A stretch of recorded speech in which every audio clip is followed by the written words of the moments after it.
លើជីវិតចាឲ្យជួបបញ្ហាជួបក្តីស្នេហាត្រីកងមាន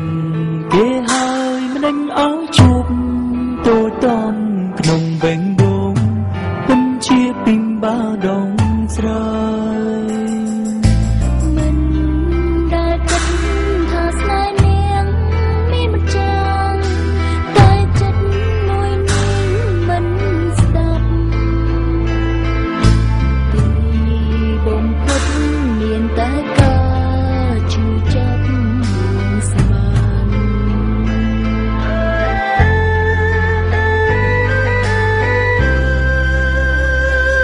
នចង់ឡើងឲ្យឈឺចាប់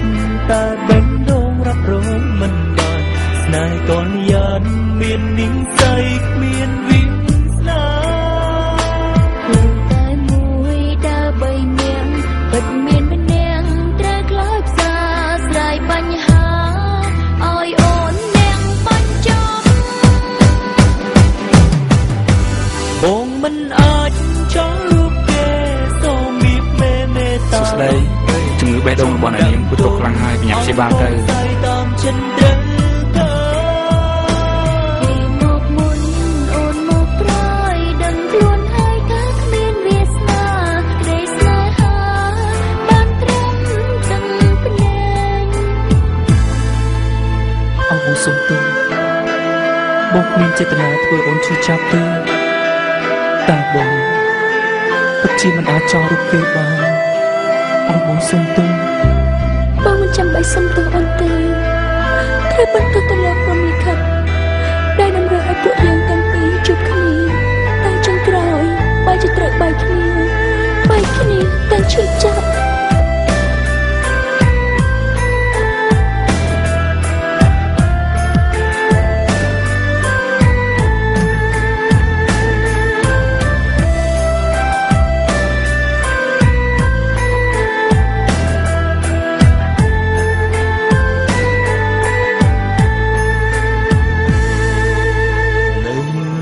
ជីវិតចាឲ្យជួបបញ្ហាជួបក្តីស្នេហាត្រីកងគេហើយមិនឲ្យជួបតូចតន់ក្នុងបេងដូងពិនជាពីមបាដងស្រ័យមិនដែលគិតថាស្នេហ៍នាងមានមិនចាងតែចិត្តមួយនាងមិនស្ដាប់ពីបំផុតមានតែការជឿចាប់ស្នា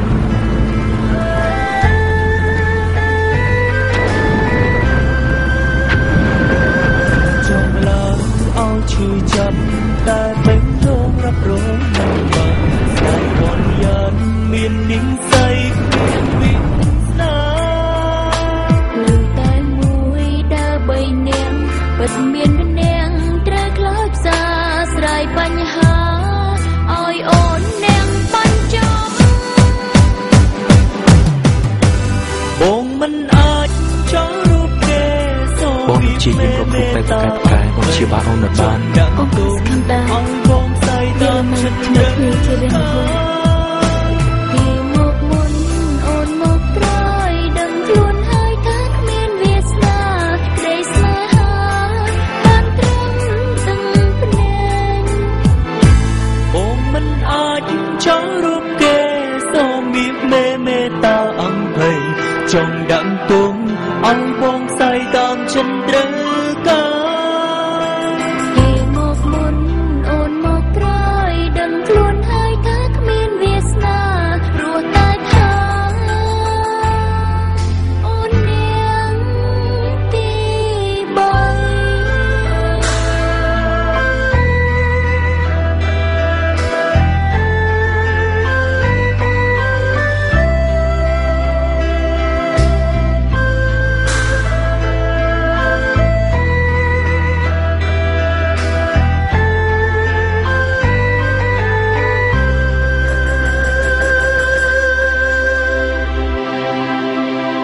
ឥឡូវជំងឺរបស់នេះមិនអីទេពីព្រោះមាននារីម្នាក់បរិច្ចាគបេះដូងឲ្យនាង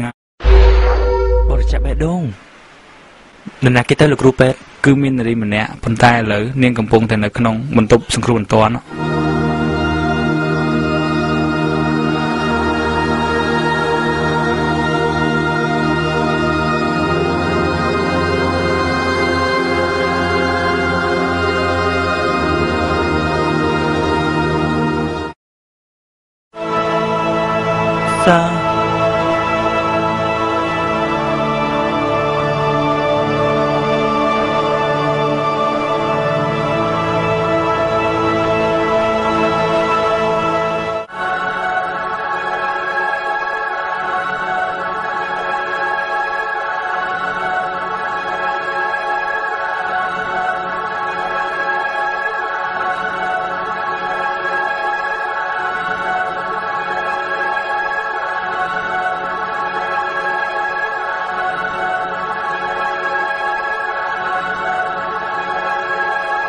សាឲ្យបងសុំទោសបងគ្មានចេតនាធ្វើអូនឈឺចាប់ទេហេតុអ្វីបានជាអូនធ្វើបែបនេះ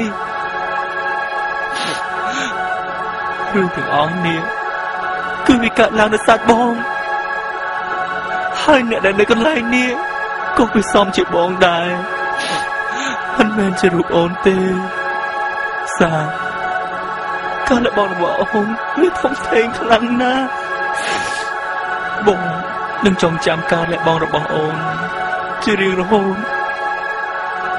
ហើយបើជាតិក្រោយមានមែន